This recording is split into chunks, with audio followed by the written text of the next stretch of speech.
Welcome to Disco Elysium. It's a game that has been long overdue for me to be doing. I originally tried to play this game 4 years ago, and I really enjoyed it. And I don't know why I never finished it. I got sidetracked. I forgot to play it. I just never came back to it, and today I've decided that today is the day we come back to the game. Now, I am going to be streaming this alongside doing the re-upload after the fact of a stream onto YouTube, but it's going to be a bit more relaxed as far as my engagement with chat. I'm going to really focus on the game, maybe have a laugh with some people in chat, but primarily we're going to be focusing on our character here. I think we're going to go for, let's see.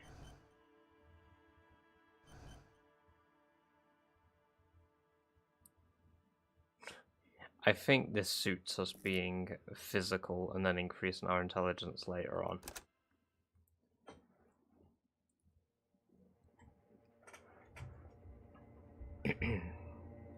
So my personality will take a bit of a back foot during a lot of the speaking scenes of this, but it's been so long that this is basically going to be like my first time playing it once again, so enjoy the ride with me.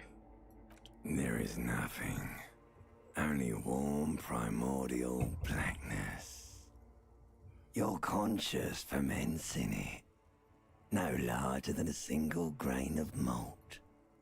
You don't have to do anything anymore. Ever. Never, ever. Never, ever, ever? Never, ever, ever, baby. Simply keep on non-existing. An inordinate amount of time passes. It is utterly void of struggle. No ex-wives are contained within it. What was that? About the X something? An awareness creeps up on you. A mass lies hidden in your dead angle, soaking in some lurid acidic sauce. It's bloated and shameful, a ball of meat surrounding you. This is a terrible line of questioning, and it will only lead to more awareness of the meat thing. Plunge back into the fathomless deep. There. No ball of meat. No light in the formless nothing. Just night swimming. How about you cough up some more of that sweet oblivion? Coming right up, sir. Smooth passage. Allons-y, let's go. Alright. Nothing town to fuck all borough. A return trip to the silence, please. Do you want me to upgrade that to a one-way trip, sir? Don't stop, keep singing, sing me the song of death. The song of death is sweet and endless. But what is this? Somewhere in the sore, bloated man meat around you. A sensation. Oof, we don't want one of those. Like a fly to the ointment, your conscience sticks to it. The limbed and headed machine of pain and undignified suffering is firing up again. It wants to walk the desert, hurting, longing, dancing to disco music. Mother, help me, there's a head attached to my neck, and I'm in it. The stench of liquor rises from your mouth, and with it, an ungodly headache. Help! Someone cut my head off. It's trying to murder the rest of me. A fiery streak penetrates your skull, trying to force your eyes open. It's a sound, a clarion call from hell.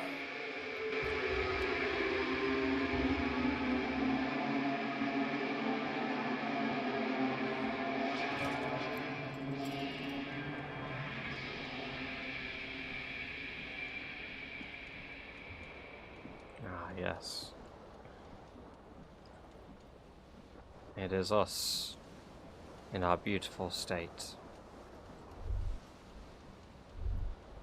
Right. Let's get our clothes, eh? Let's try get our necktie. This fan has two chain pull switches. One ends in a tiny fan, the other in a light bulb.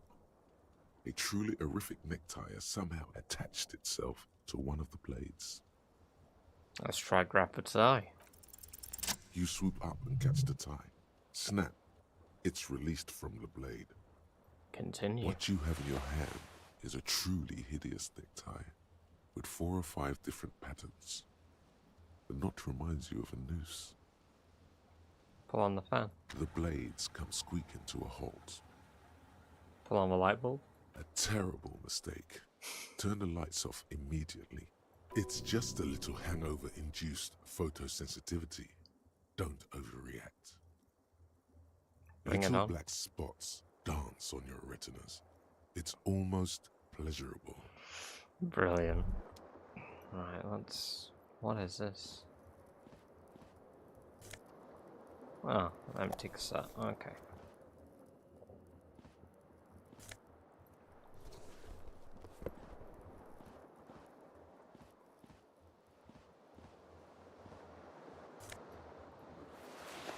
Let's get our shirt from the bathroom. Words fail to describe how rank it smells in here. I should have sent a poet. You hear a jingle. Keys are clinking in the pocket of your flare-cut pants. Fish them out. It says, whirling in rags, on the aluminium keyring. There is a single key on the ring. The number 1 is etched on it. It should open the door.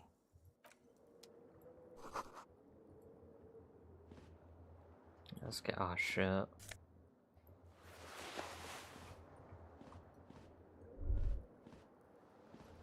So let's try to look at ourselves in the mirror. Let's see if we can see ourselves.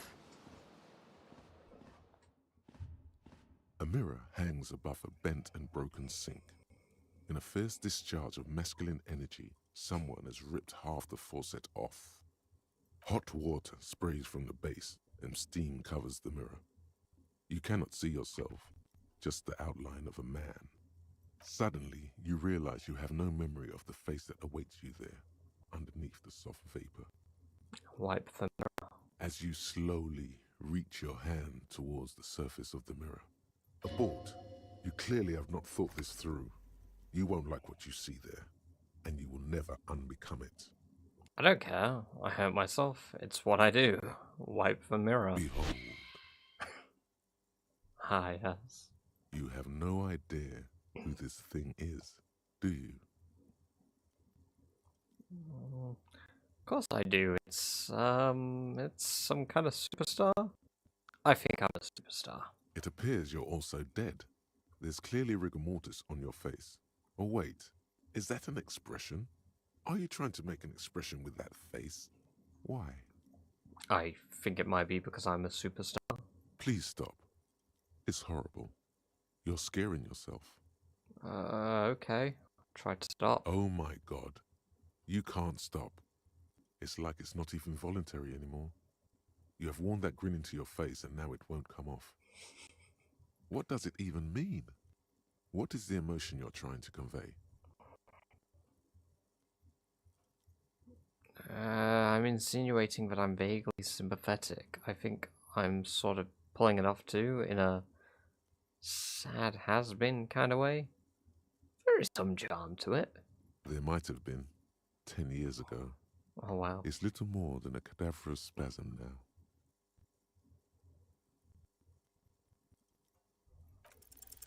Like the rest of you, it comes from a bad place somewhere in the past.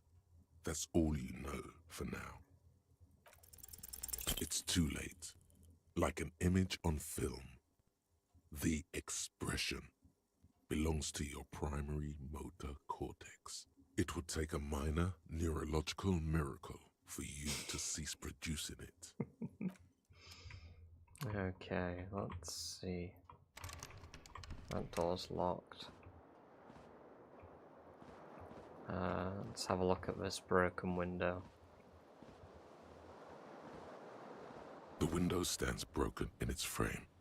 Cold wind blows in. What do you mean, assess the damage? How would you do that? What are you even trying to do? Look out. The morning light hurts your eyes. It's hazy, but you see the ocean and some war-torn buildings. Let's leave.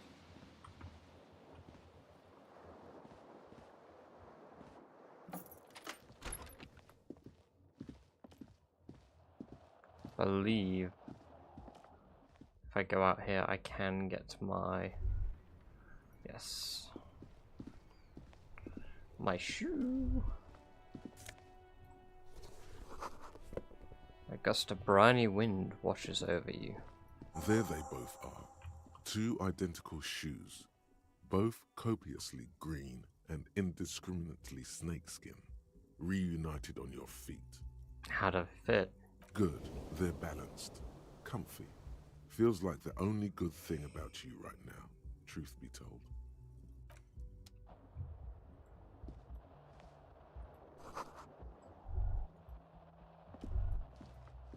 Let's speak to this lady. Hello, officer. The young woman raises a cigarette to her lips. Her eyes are brown and her face is speckled with birthmarks. She can't be more than 28. Officer? Am I military personnel? No. Wait, I know. I'm a businessman. Chief executive officer, right? The young woman shakes her head slowly. Okay, chief technical officer? No. You're a police officer, sir. You shitting me? I'm not. Unless you've been shitting us all this time. All this time? You've been here for 3 days. On official police business, no less. And what business is that? Couldn't say. In truth, so far, mostly drinking. Try the expression on her. Let her know you want her. Physically. The words have already left your mouth.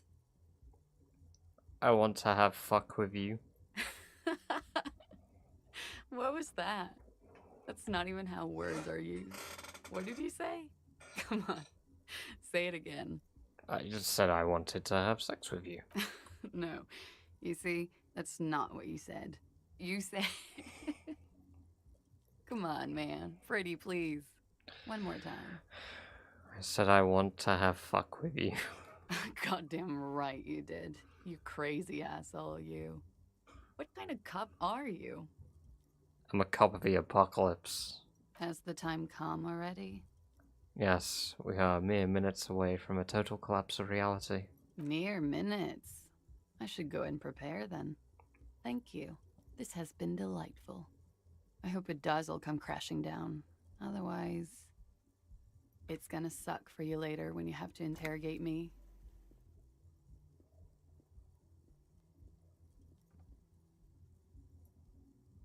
And for the record, no, I didn't do it.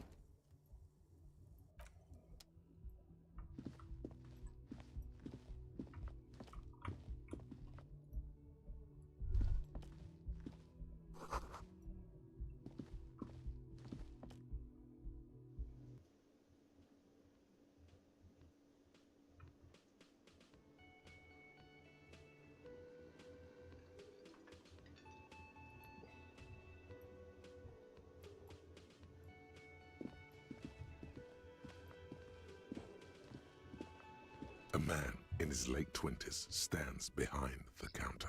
In inspecting a stuffed seabird. As you approach, he gives you a sideways glance, then looks down again. That was disdain in his eyes. Even now he's purposely ignoring you. Something tells me you don't like me. Oh no, you're a hero.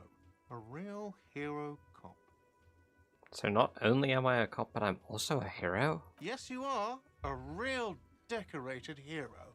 What did I do? What did you not do? First you took the body down, then you solved the murder, then you didn't trash my hostel room. Maybe you even negotiated the strike. Oh my god, I did all those things? No, you see, actually, you didn't. You haven't done anything even remotely useful since you got here.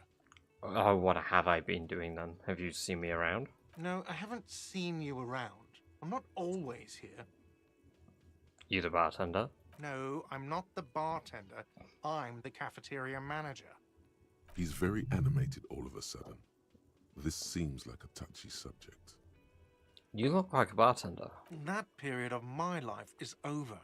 Not everyone who stands behind a counter is a bartender, okay? I'm the cafeteria manager. What's the difference? I have 3 cafeterias to manage. 3. Sylvie tends the bar here, not me. I'm only standing in. Oh, where did this Sylvie go? She just, you know...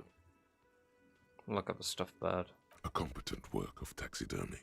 The white and brown seabird lies among piles of coasters and drying mugs. One of its wings broken. The man is trying to mend it. Looks like the bird was ripped off the shield that was used to mount it, most likely on a wall. A small engraved steel tag says, "The Great Skua, Stair Koari's Skua." What happened to the bird? Look, your buddy is over there. He looks at the doors where a man in a bomber jacket is tapping his foot on the floor. Why don't you go and talk to him, okay? I'm a cop, and I talk to whomever I please. He pretends not to hear you, concentrating on the bird instead. Guess I'll leave. Because I want to, not because of you. Hello, sweetie. You shouldn't keep your colleague waiting. She nodded towards the man in the bomber jacket. Okay. A bespectacled man in an orange bomber jacket is tapping his foot on the floor. Looks like he's waiting for someone. You. As you approach, he narrows his eyes and extends his hand in greeting. On the sleeve of his bomber jacket, as well as on its back, are the same enigmatic white rectangles as on your blazer. Shake his hand. Hello, I'm Kim Kitsuragi, Lieutenant, Precinct 57. You must be from the 41st. You realize he's waiting for your name. Let's invent a name for myself. Raphael Ambrosius Cousteau.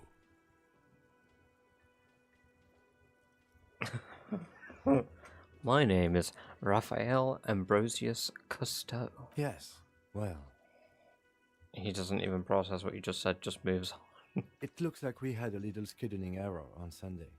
Saturday too, actually. Have you had time to talk to the manager here? You mean him? Yeah, I just talked to him. If you don't mind, we should talk to him again.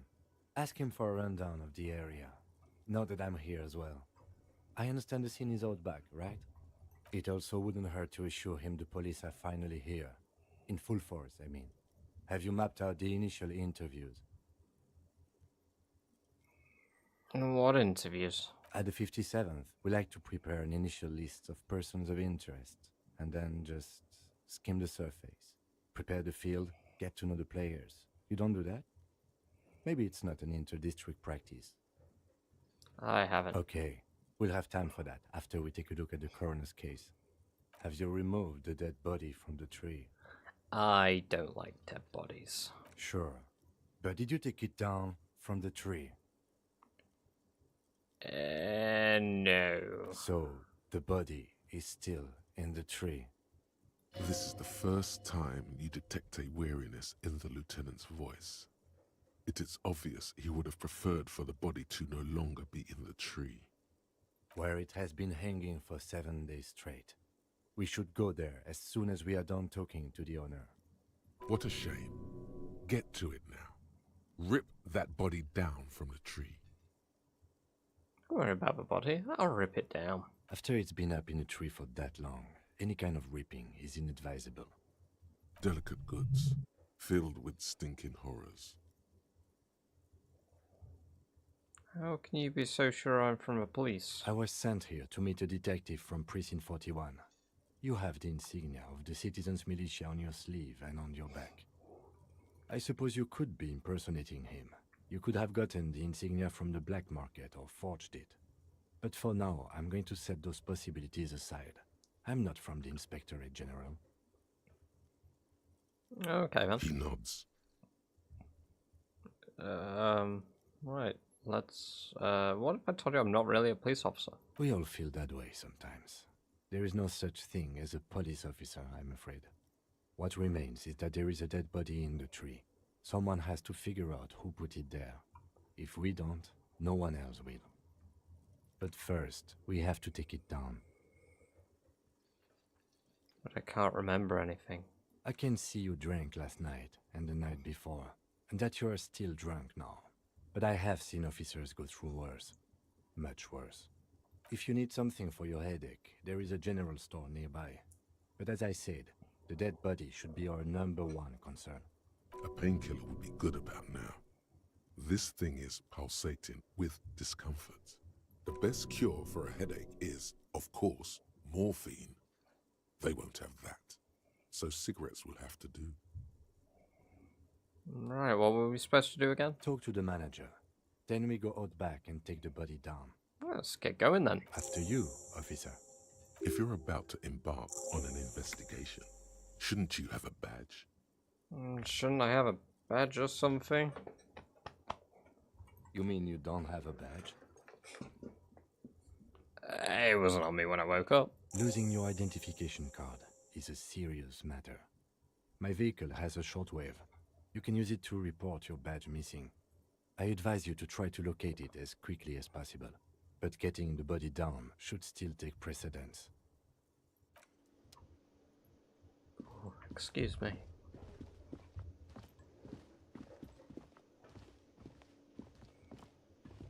The man with the unimpressive beard notices you approaching. He drops the ledger he was holding and turns to the lieutenant. Mr. Gart, right? You run this place. Yes. He responds tersely. I am Kim Kitsuragi from Precinct 57. This is an inter-district investigation, so joining me from Precinct 41... The Harbinger of Ruin. What? The Gloaming Eye, am it? I have no idea what that means. I have been to the Precipice Cafeteria Manager. I have seen the end. What is this, a joke to you? Is this what you get when you call the police now? This guy? We've been waiting for a week here. Sir, I understand your concern, but we are here to do a job. And for us to do it, I need you to stay calm. Yes, of course. I know it took us a while to arrive at the scene, but it also took you a while to call us. It was you who placed the call, correct? No, I only just got here. It was probably Sylvie who called you. She usually works the bar here. I'm only temporarily taking over her duties. Do you have her number? As a matter of fact, I do. Looks behind a pile of coasters, finds a slip of paper and hands it to the lieutenant. This sounds like something you can use to call this Sylvie later. You said you just got here. From where? Are you a local? What, of Martinez? No, I live in Jamrock. I only sometimes come here to keep an eye on the place. This is just one of the many, many cafeterias I manage. But you still know your way around, yes? In case we need directions. Yes, I know where some things are, but as I said, I don't live here. I just used to work here. And I'm not going to start working here again, if that's what you think. I didn't imply that. Detective, Who, me? Yes, Detective Cousteau. I have everything.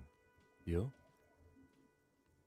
Oh, you mean do I have questions? Yes, yes. He means, do you have questions for me, like a police officer would? Where exactly is the body? Behind this building, there's a courtyard. They hoisted him up on a tree there. And how do we get there then? That's easy. See that door there? First you exit through that. Then to your right, you should see a big hole in the fence. A really big one. You can get to the courtyard through there. No need for the keys. The hole is big enough for the Franco-Nigerian cavalry to fit through. Welcome, welcome, welcome, by the way, Celtic. Who killed him? I don't know who killed him. I'm not the police. That's your job. He doesn't know. He just said they hoisted him up on a tree. Who is this they? Before you said they hoisted him on a tree. Who do you mean by they? Oh, people are saying it was the union dock workers, that it was a lynching. Who exactly is saying that? The locals, the customers, the people who eat here, a lot of dock workers eat here. Sylvie told me everyone knows the dock workers did it. Did the debarders themselves tell her this, or is it a rumor? I don't really know. You'll have to ask her. Why would the dock workers lynch this man? I would suppose it's because they have nothing better to do. You mean the strike? Yes, the strike. The man they hanged was a security guard for the harbour company, I hear. A mercenary. The Unionistas probably thought they'd send a message. I have another question. The lieutenant turns the page in the little notebook he's been scribbling in. Why did Sylvie go away? She went away because none of your business. This is the second time you've avoided the subject. Oh my god, what is your obsession with this Sylvie person? Get over it. Let's go. Not so fast. You owe me 130 real. Slip away unnoticed. Oh no. One moment you're running like the wind. Then you've suddenly turned around and are giving him the finger, furiously, with both hands. Why?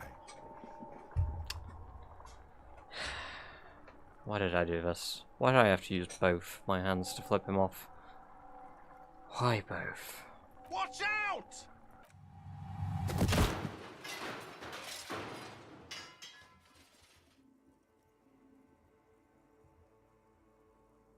Back into Everything darkness. goes dark. Back so soon? So worth it. Admit it. You just missed the quarter light. The darkness on the edge of town. I was wrong to let you go. I should have kept you here. Is it bright where you are? Is it terrifying?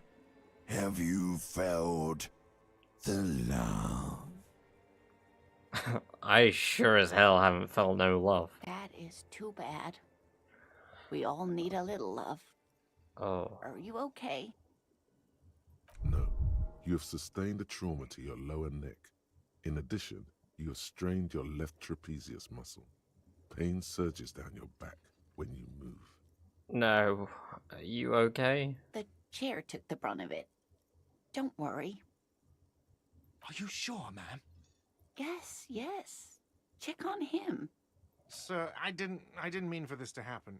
I'm sorry. This has always been a cop-friendly place. The man seems shaken by the incident. The drinks are on the house, okay?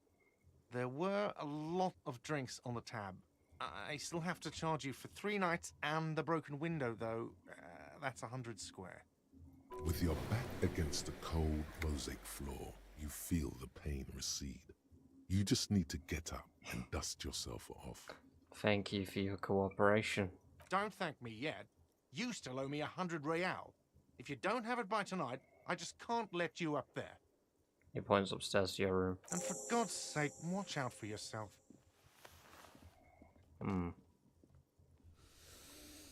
How are you doing, Celtic? By the way, where is home?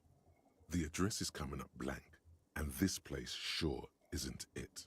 Do I even have one? But you've been at this hostel cafeteria for only 3 nights. Where were you before? You had to be somewhere. Far away? In time or space? Both? That doesn't sound like somewhere you can stay if you run out of money. I'll live in a dumpster. I don't care. Fuck everything. Hobo cop. Entertain the thought when you get the time. Maybe being a hobo and a cop has its advantages. Let me just confirm.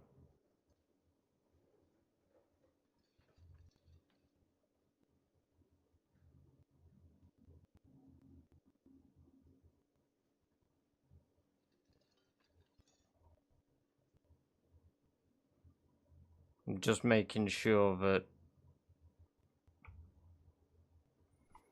when I speak to Kuno, he doesn't say the naughty words. I played this about 4 years ago, yes, but I didn't complete it, Celtic. I mentioned I will be talking throughout these streams, and they will go to YouTube. But my general You see a interaction... set of tire tracks in the brown slush that covers the plaza mosaic. My general interactions will be sort of minimal for this game, because I'd rather stream it as well as record it too. But yeah, it was probably myself. You may have watched someone else complete it though. What kind of vehicle drove through here? Hard to say. Your vision is blurred and you're having difficulty concentrating thanks to your relentless hangover. Oh, and I'm doing well, thank you. Reconstruct the movement. No, these tracks are not interesting at all. Let the street sweeper just sweep them away. Okay, not now.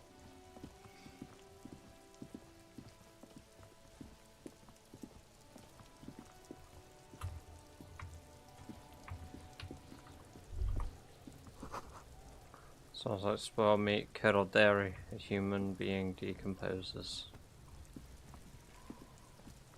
Kuno's got this. The boy throwing rocks at the dead body can't be older than 12. Oh yeah, nappa comfy, Kuno.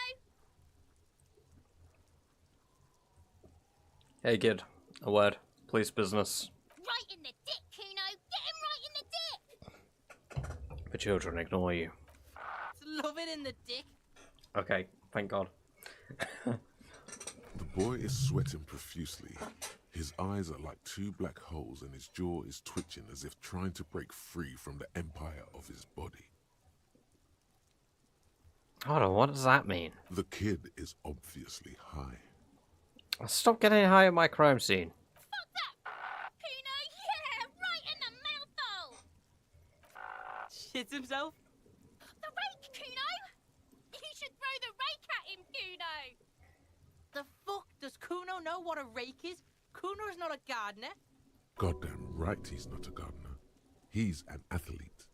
Every rock connects, making the battered corpse look just a little bit worse for wear. You got a good hand, kid. What? You wanna fuck Kuno now? Say nothing. What's the matter? Kuno's got you cornered. Nothing to say. Swaying from side to side like a vicious rooster. Who's the man now, huh? Kuno's the man. You wouldn't believe the pussy Kuno tears up. What was that, Kuno? Nothing, see, nothing. Just slicing some bacon.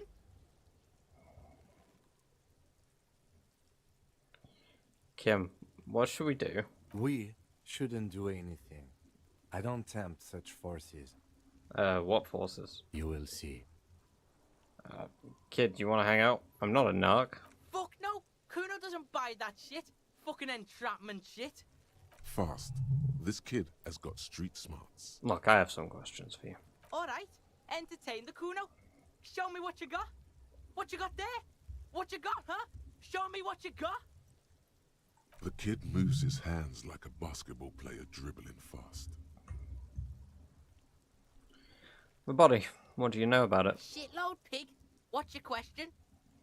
Don't tell the pig shit, Kuno. This is where you quickly ask him questions. Real cop questions. Like a cop. Have you seen anyone suspicious around? Just a couple of pigs sniffing around in the dirt. That seems pretty fucking suspicious to Kuno. Yeah, you tell the faggoty, Kuno. Do you know who he was? Kuno's fuck imp. Kuno uses the fuck imp for target practice. He could have just said he doesn't know. You could have just said you don't know.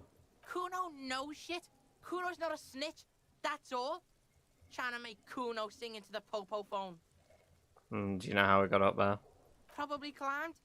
Kuno was busy down the road when that shit went down. So you didn't see it happening? You heard Kuno. Kuno wasn't even in Martinez. Kuno wasn't in Revachol. Kuno wasn't regional. Okay, where did you go then? I don't know. Some fucking Looks around trying to come up with something. Mesk or I don't know. Some other place. Night City. Kuno was in fucking Night City. Where is Night City? Kuno gives this info out on a need-to-know basis, and you don't need to know. Kuno didn't smoke the gimp, if that's what you meant. More on this later. Right now, let's talk about something else. You're testing Kuno's patience here. Get lost.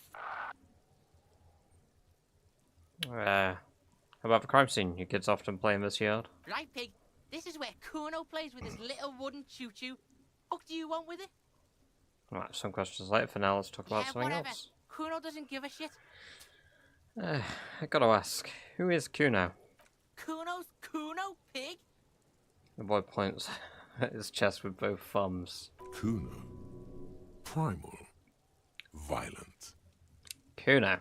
Sounds like something you'd call a rabid dog. Yeah, think about it. Think about that rabid Kuno shit. Watch out, Kuno! He's trying to fiddle you! He's gonna put his hands on you! And the thing behind the fence starts squealing, shrill and violent like a fire alarm. Help! Pig's got Kuno! Help! Rape! The sound gets louder as the child shouts at the windows overlooking the yard. Help! He's got the Kuno, help! Everyone can hear. You need to get the hell out of here before. I'm not doing anything, see? Everybody, please! He's digging his dick out! Escalate, Kuno! His dick is out! You're afraid! Pigs in air, Kuno! Somebody, please! It's full blast now. The wind carries the message far and wide across Martinez. Look at his shit-eating grin. He knows there's nothing you can do to him. He's bullying you, and you are helpless. Kill him. Kill him now. Shut him You down. won't see death coming.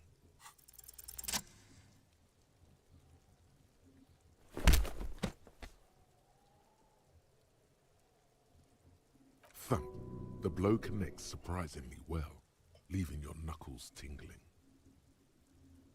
Kuno feels it. This was no light tap. What?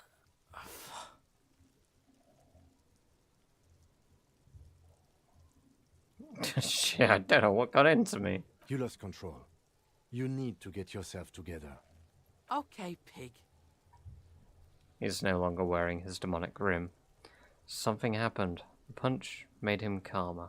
Kuno knows to respect that violent shit. You should see Kuno's dad. Kuno's dad doesn't give a shit about anything. He declares with pride. The creature behind the fence has fallen ominously silent. Only her eyes are alive, jumping from actor to actor. Okay, Pig. Talk to Kuno. We're back in this shit. The fuck do you want?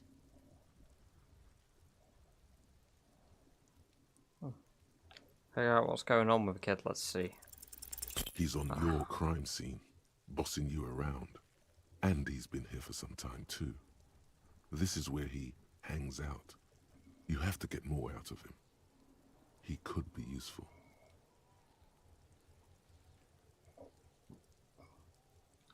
Get your snout out of Kuno's ass. Kuno knows how hard Kuno pushes it. Kuno pushes it hard level. You should give up, Popo, or the Kun will keep fucking it out of you. You okay, Kuno? She looks worried. The Kun has her confused. That went wrong. He took it as a compliment. Then he had a minor seizure. Oh my god.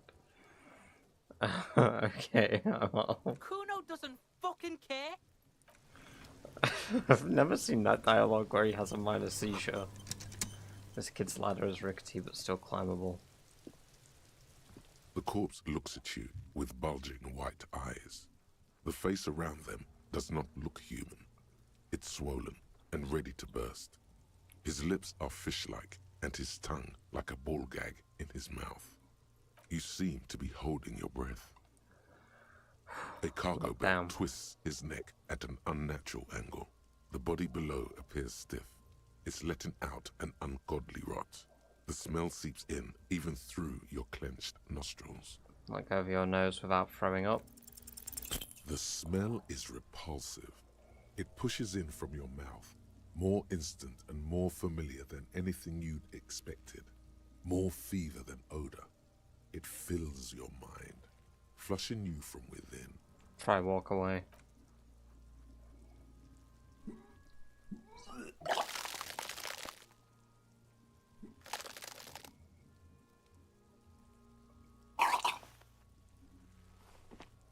Too late. It's impossible to keep in.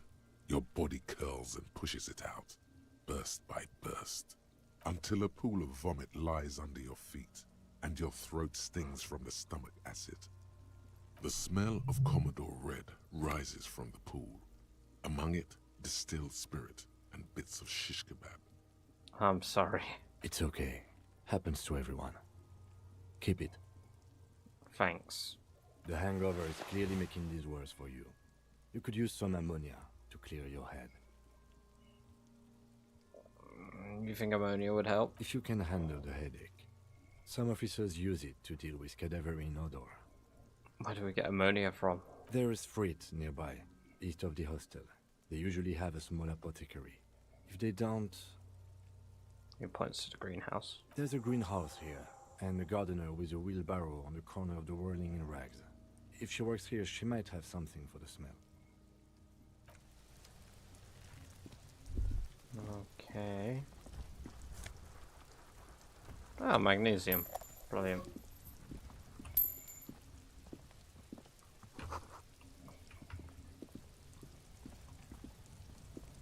An inconspicuous pile of the roofing material, Eternite. Perception. Because it's nice and orderly. Well-laid pallets. Easy on the eyes.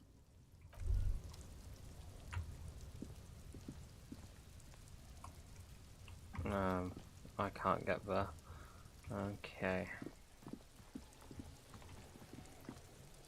I missed that. There are several footprints in the mud, left by work boots.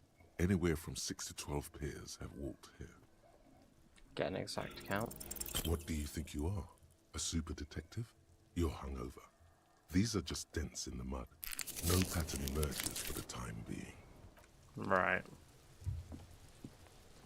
I guess I need to deal with a hangover.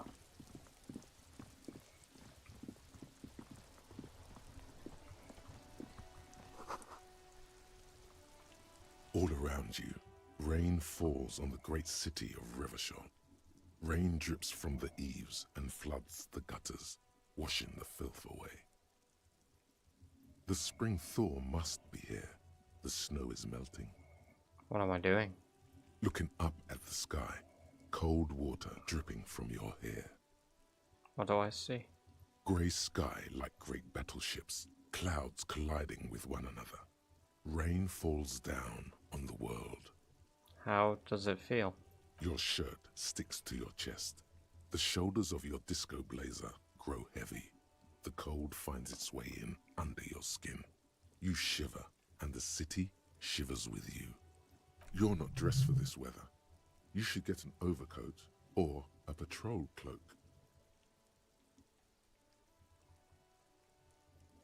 What's in the west? Sheets of rain over the water. A flight of stairs leading into the ocean. Wave after wave washing the coast of Martinez, with its motorboats and gently swaying reeds. The ruins of a half-sunken sea fort crumble on an inlet beyond the Bay of Revachol. Ghosts rise into the sky. Run your fingers through your dampened hair. Your hair is an oily mess flecked with ash from neighboring coal plants. Smokestacks rise somewhere in the distance. And in the east? There's a fleet on the corner. A plastic coat is folded into a small triangle under the counter by the window. Beyond that, the strike breakers have gathered. The great gates of the industrial harbor are locked. A chill runs down your back. You shudder like an animal trying to shake water from its hide. Shake your shoulders again. You shudder, looking down at your feet. Dirty rainwater runs veins into the plaza's snow. 2 green snakeskin shoes stand at attention on the mosaic paving of the plaza. What's in the north? Capeside apartments. Tower blocks crowd one another. 4.46mm bullets still lodged in their war-torn stone walls. Hallways collapse from the mortar hits of a war that was lost long ago. Clotheslines go to waste in the rain. Radios play. And closer to here? A yard. Rain falls onto the roof of a woodshed. Coal leaks into a puddle beneath a dead man's feet. He swings from a tree, bloated. Droplets of rain slip from his cold cheeks. And what's in the south? A traffic jam. Rain thrumming on the roofs of motor vehicles. Inside, drivers watch water streaming down their windshields. The statue of a king shudders. He too is cold. The canal bridge has been raised. What's on the other side? The road ascends. A raised motorway loops above the ghetto. Beneath its concrete columns, a sea of rooftops, woodwork, and tar stretches northward. 4-story buildings as far as the rain can fall. The snows melt in Jamrock. What is Jamrock? Revachol is the capital of the world. Jamrock is the capital of Revachol. Droplets form on your eyelashes. It's home.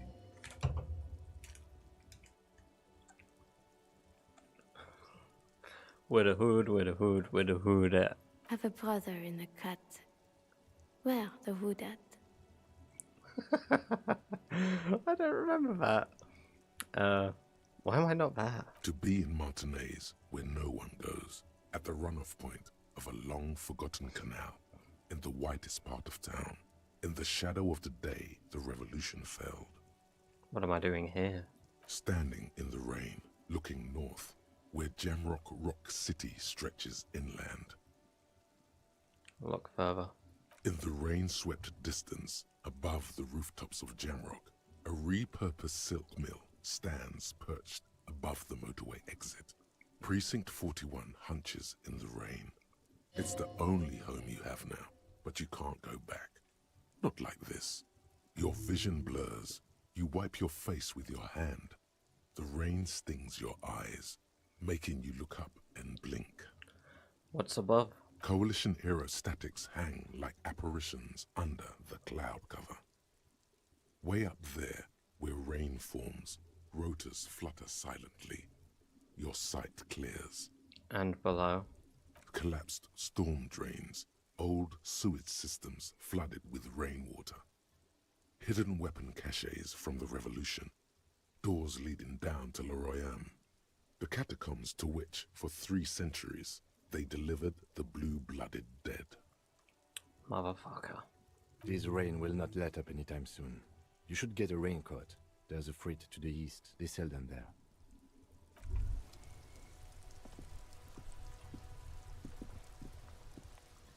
I'm sure I could pick these up, couldn't I?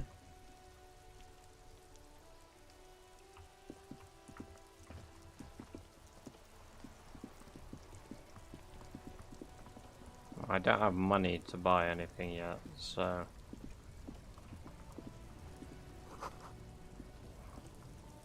Stop between those trucks down there, smokes, go get them.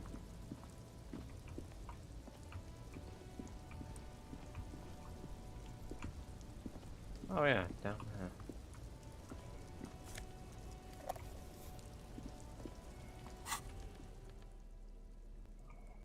+1 intellect, -1 health.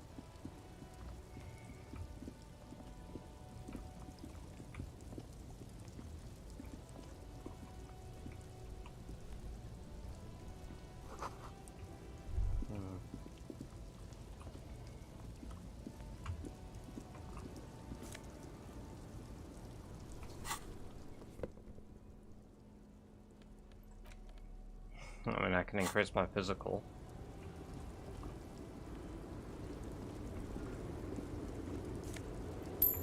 Some real.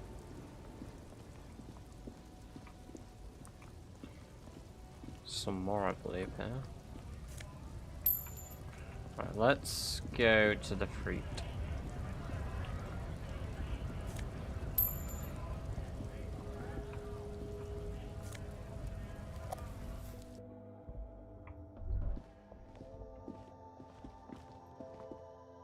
Welcome to Frit. Feel free to look around or something. Everything is out on the shelves. What's that magazine she's reading? Well, let's proceed. I have some questions for you.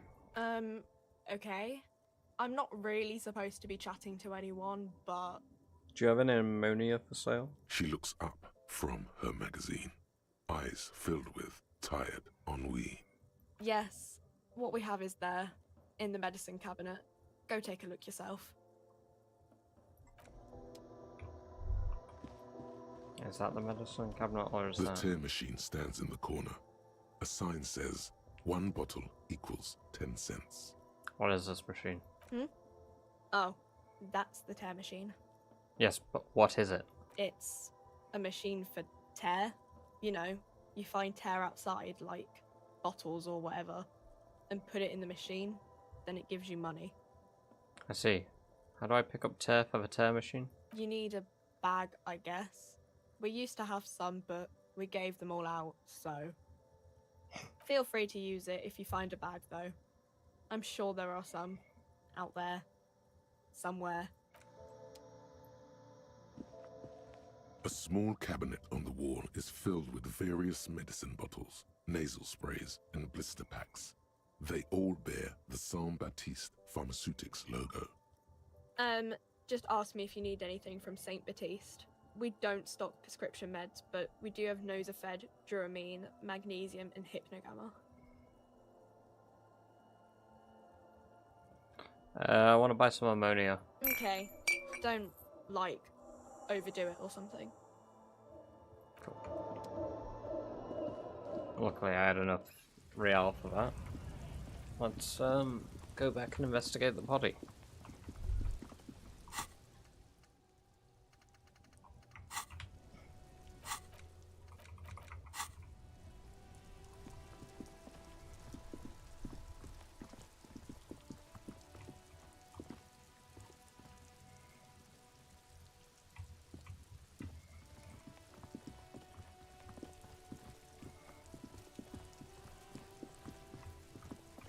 Right, let's check it out.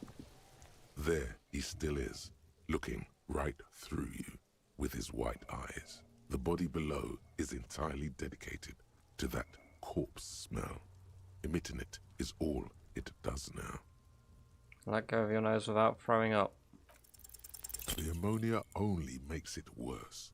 The combination forces tears out of your ducts. You manage to keep it in once. The second time, not so much. When the vomiting is done, your cheeks are wet with tears.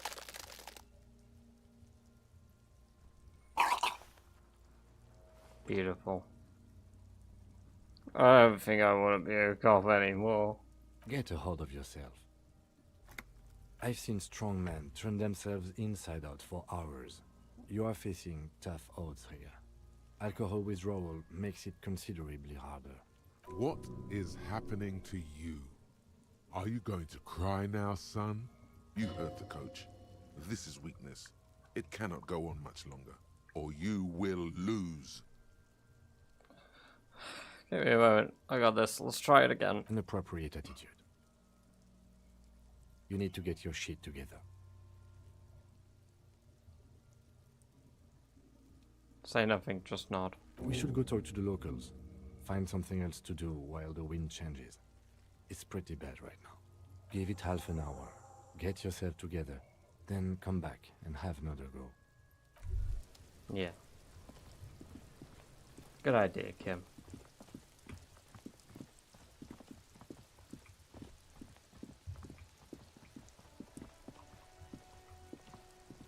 What is this? This Post Lavantorie mail collection box has been heavily vandalized with graffito, a Closer inspection reveals 2 bullet holes in the front. A faint sticker on the side reads, RCM Emergencies Desk number 8102, with a slogan, Mankind, be vigilant. Good mailbox.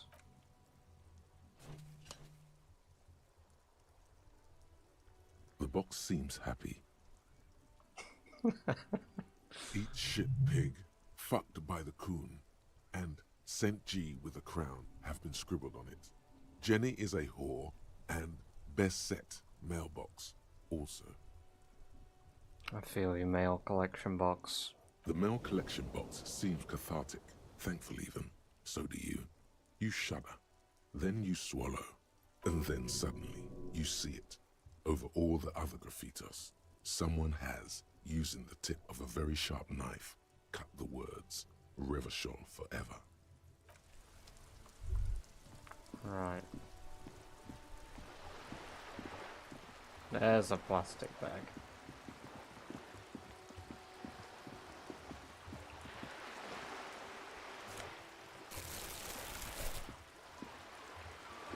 A distant squall of seabirds. Oh, some real.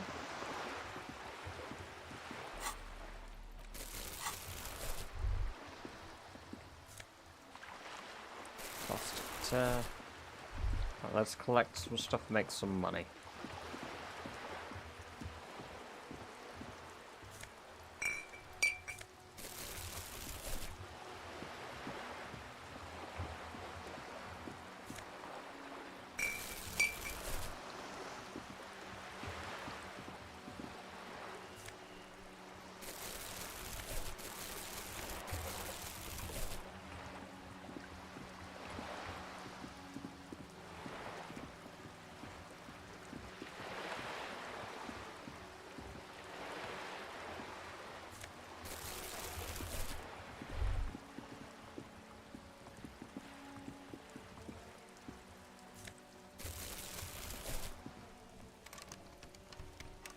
Locked.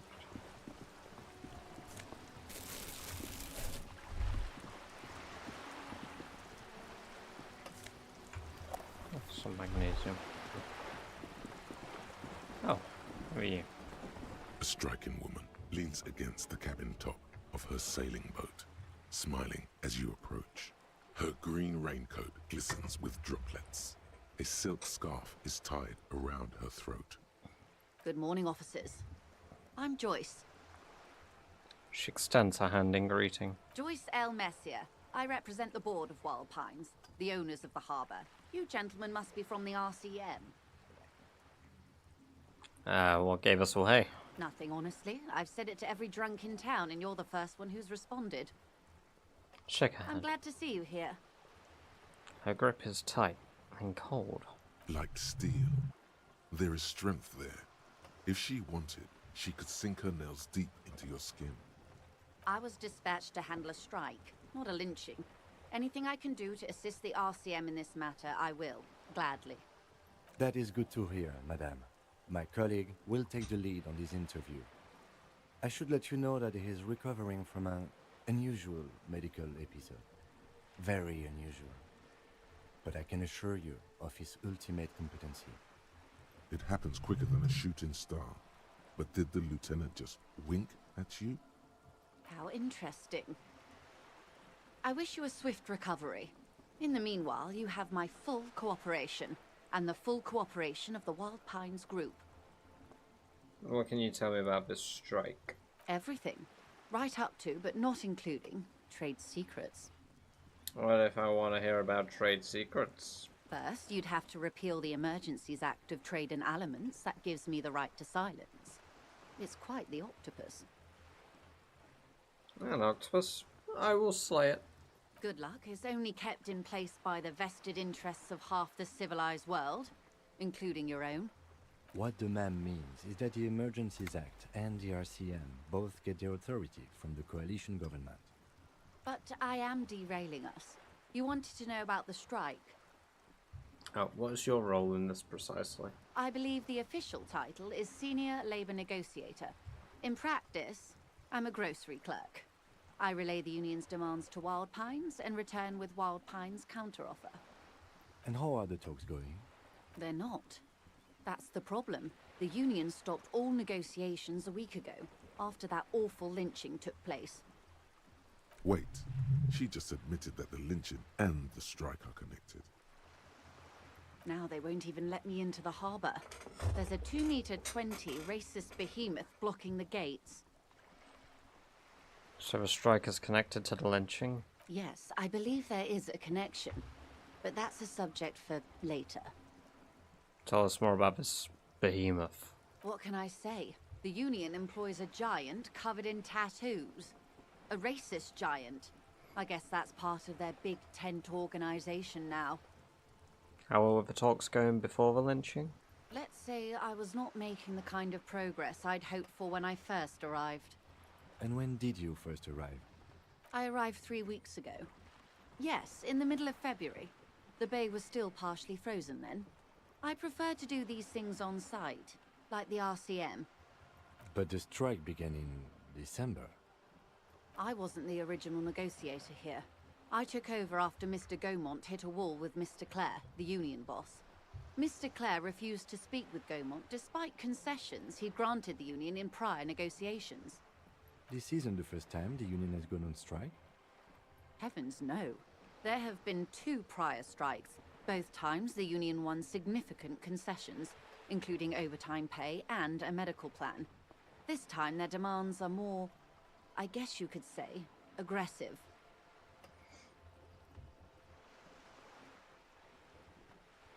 Tell me about this Union boss, Mr. Clare. Everard Clare is a man of the utmost integrity. If you can say one thing about him, it's that he always puts the interests of the workers first. Really? Of course not. Everard is fantastically corrupt. I imagine he has a thick, viscous goo where you and I have blood. If you were to prick him with something sharp, you could see it oozing out. A knife, maybe? No, a rapier. You sound like you're about to take a rapier to him. Oh heavens no. We get along just fine. Yet now that you mention it, I can't stop imagining that black treacle just dribbling down his double chin. Is he that bad? He is the most corrupt individual I have ever seen, and I deal with men like him for a living. If there is anyone more venal, more irredeemably nepotistic, then it's his twin brother, Edgar. There are 2 of him? Yes. Edgar looks exactly like his brother, except for that lazy eye. He also talks exactly like Everard does, and when one's term as foreman is up, the other takes over. It's how they circumvent the term limits, you see, with a funny little switcheroo. While in office, they've embezzled God knows how much of their workers' dues. What about the Union itself outside the Brothers, Claire? The Debardeurs Union was once a perfectly normal institution. 20 years ago, anyway. It must not have been easy to establish under the Emergency Act, but they did it. I can respect that. Organised labour at its best, as they say. Then something happened in the local chapter elections. The brothers Clare came and transformed it into a... how do you say? A mob. The Debardeurs are a crime syndicate. Sad as it may be, I suspect we'll be forced to cooperate with them. Refreshingly honest, officer. The company has tried appeasing in the past, but I'm afraid our concessions have only emboldened Everard and his brother. And your opinion, detective, if I may ask? I'm a curious and talkative person, you see. Would you say the Debardeurs Union is...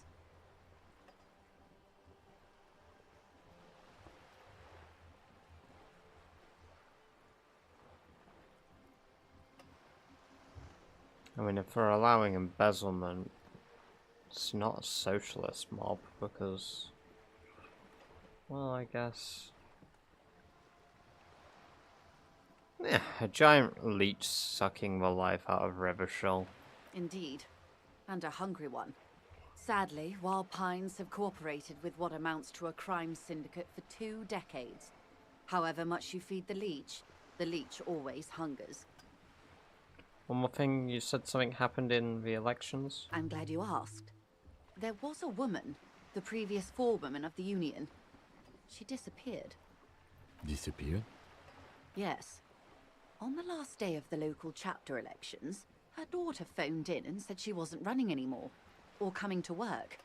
Ever. End of story. This forewoman, her name? Her name?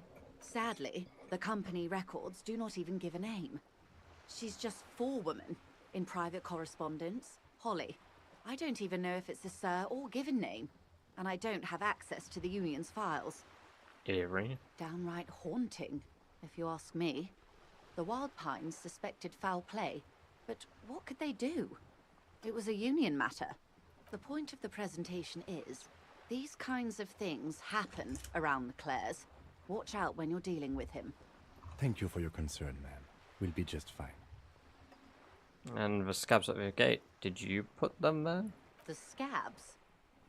You mean the huddled masses of Jamrock, come to plead for work where the Union refuses to? Don't let her answer it herself.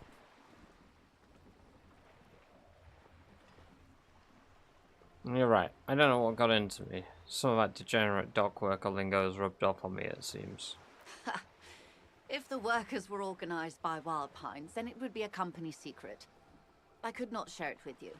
Not yet, at least. And what are their demands? There are leaflets everywhere, and banners. What did they say again? Oh yes. Every worker, a member of the board.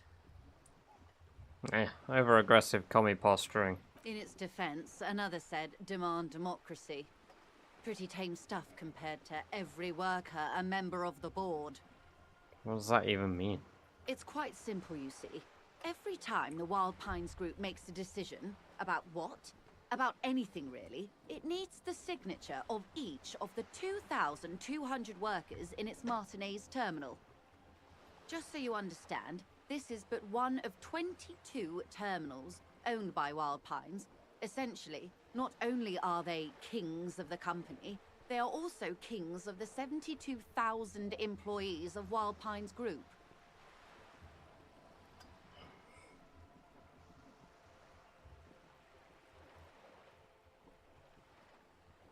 What are you going to do? I'm not sure. Naturally, I assume that was just their opening position, a hard-nosed tactic with a side of mockery. But there's been no follow-up, just the same nonsensical slogan repeated over and over again. And now, people are getting lynched, I hear. Behind the whirling in rags. A disastrous situation if there ever was one. Excuse me, from whom did you hear about this lynching? I first heard it from the bowyer at the gates. The one whose very name advertises his aversion to work. I think he said it was, "Call me mañana." This checks out. And what happened to Gomo? Mr. Clare told him to... how did he put it? Fuck off, midget. Gaumont is short of stature, you see. Okay then. Yes. Keep in mind, this is a negotiator Mr. Clare has worked with before, and who was more than fair with him and the Union. That's all I need here. Let's change the topic. Of course.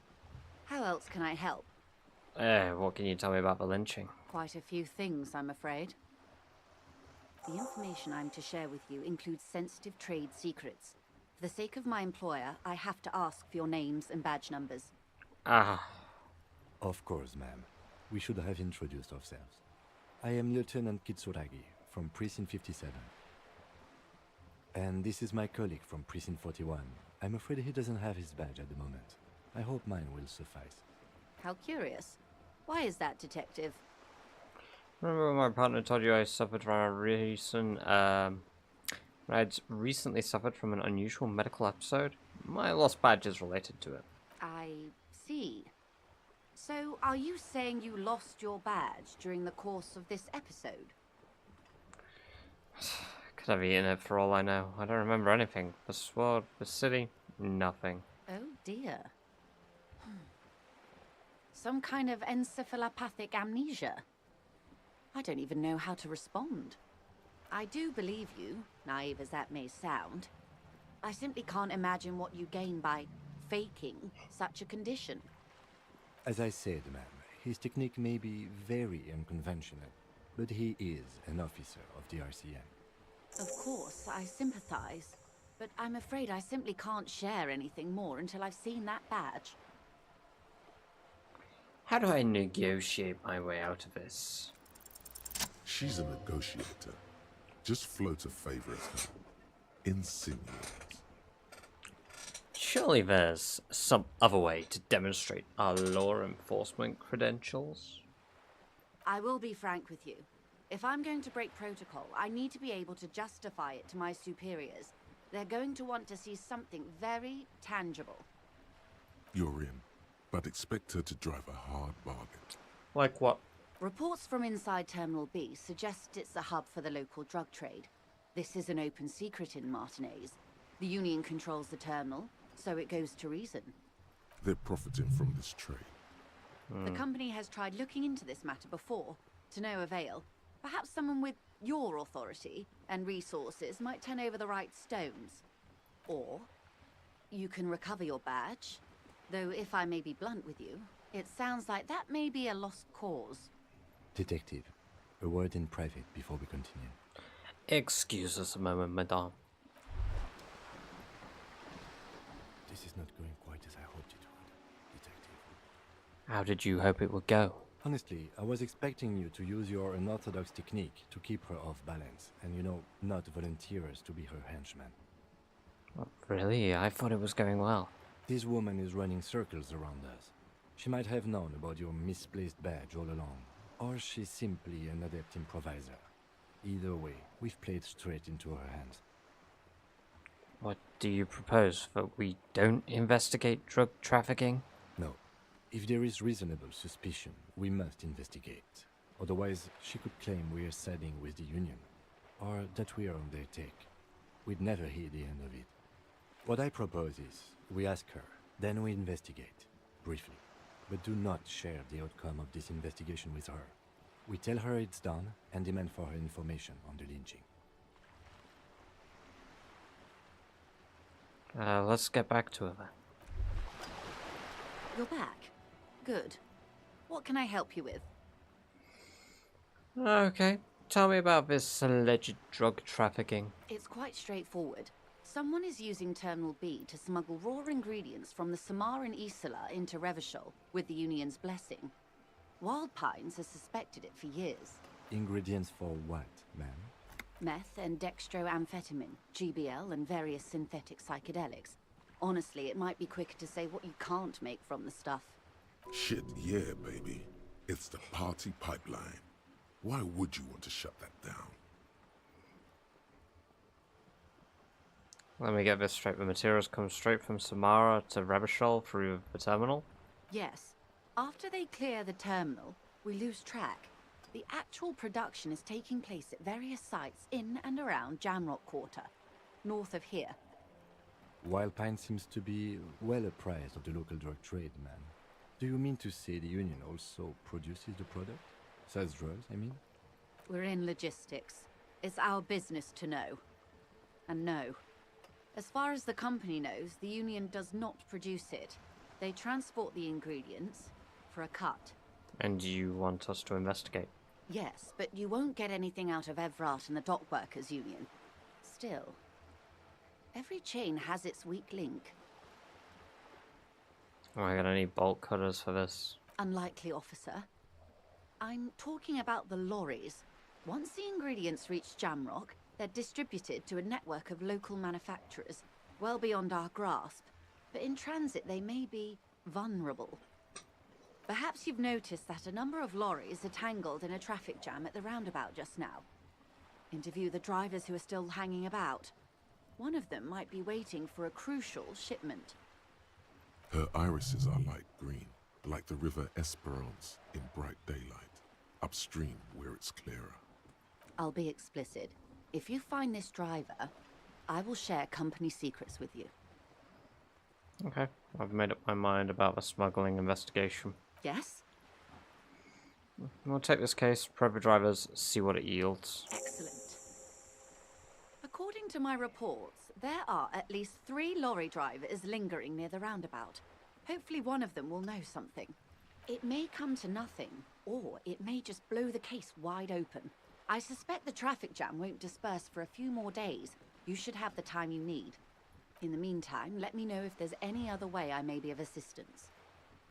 Thank you, that's all for now. Of course, Detective. Take care.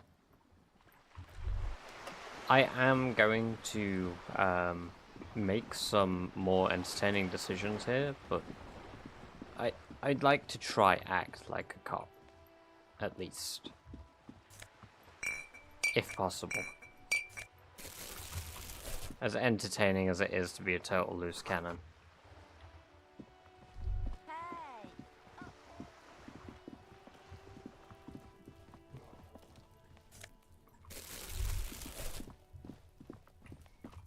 What's that? Garden hose won't be used till the snow melts. Can I get into...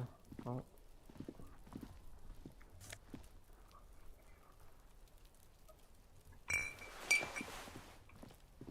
I can't get into that. Oh, there's my coat.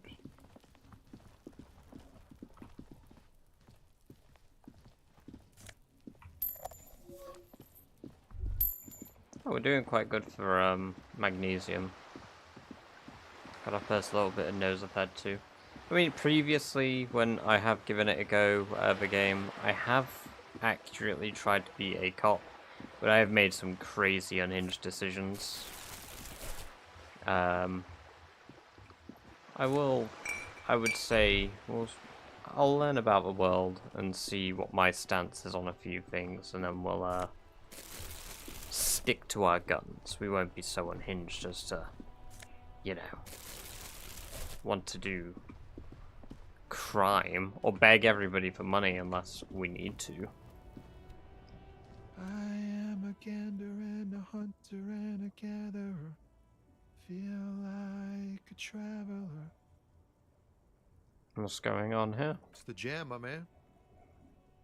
The air from the east is thick with the smell of crude oils, heavy metals and other byproducts of the modern era. You can almost taste it. What's the jam? It's a traffic jam for the ages. Harbor gates up the street are shut tight. No explanation given. Workers on strike, scabs agitating, an all-around clusterfuck.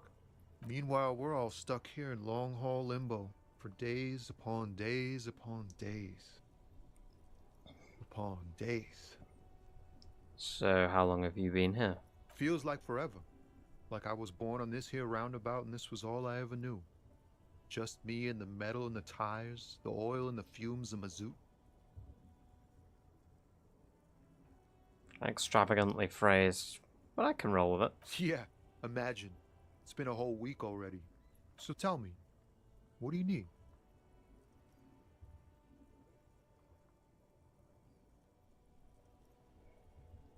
Don't be a stranger. We could interrogate him, but we won't do that for now. We'll come back to the interrogation. I'm gonna grab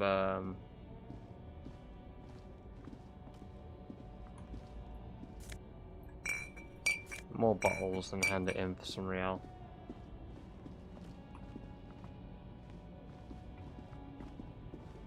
Yes, one of those checks was punching Kuno square in the face. It was a 3% chance to do, and I did it, as well as opening the shipping container was a 3% check when I previously attempted it.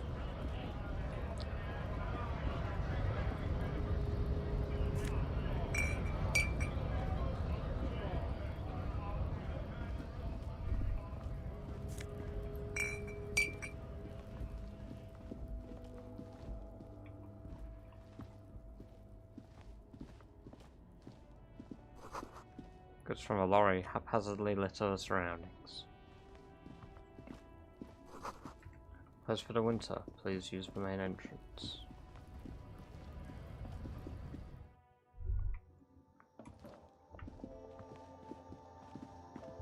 The tear machine stands in the... Your bottles clunk into... Nice. I've got 5 real. We don't have a hat yet, so I guess I'll put the orange bum hat on. Even though it does reduce my rhetoric.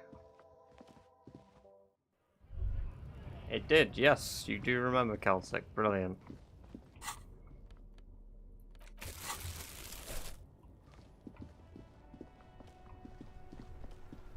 Okay. So we're just going to run down here. We'll have a look, see if there's any more containers we can loot. Like this. Ooh, nose of head. Ooh. Some gloves with no drawback, brilliant. Oh. Who are you?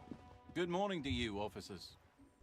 A burly man hangs out by the waterlock, carving up a generous serving of salami with an old hunter's knife. His eyes are fixed on a man stranded on the other side of the waterlock and on an enormous billboard that has fallen down into the canal between them. His posture is relaxed. Despite his powerful build and a knife in his hand, this man resorts to physical intimidation only infrequently, if at all. First things first, what are you doing here, man on the waterlock? My friend Barry the Butcher is stuck on the other side of the waterlock. I'm keeping him company and eating his salami. From the corner of your eye, you see a man in a yellow shirt and grey overalls waving at you from across the canal. He seems disappointed about the wreckage on the waterlock and... Very good stuff. Anything I can do for you, officer? Do you know what caused this wreckage? Pointing the smashed billboard in the canal. I wasn't here to witness it, but those look like tire tracks on that sign. Weird, huh? Then again, plenty of daredevil drivers in Revachol. Too bad it also takes a year and a day to repair anything around here. Especially a waterlock. The rest of the coast is closed off till then. Can I have some of that salami? Sure thing. It is salty. Aww. It is savory. It is chewy. The hangover only makes the salami more tasty. Want some too, officer? Why not? Lieutenant ponders for a moment and decides to go for it. He takes a slice of salami from a man and chews on it. Oh, hell yeah. Do you know what's further down the coast? Well, there's the fishing village, an abandoned fish market, a bizarro church. Not much use to the congregation, though. There always seems to be something wrong with it. Yeah, not really much else. Just bombed out ruins. Alright, bye. I don't think I've ever spoke to him before. I'm ordered till Wednesday, 7:15 AM.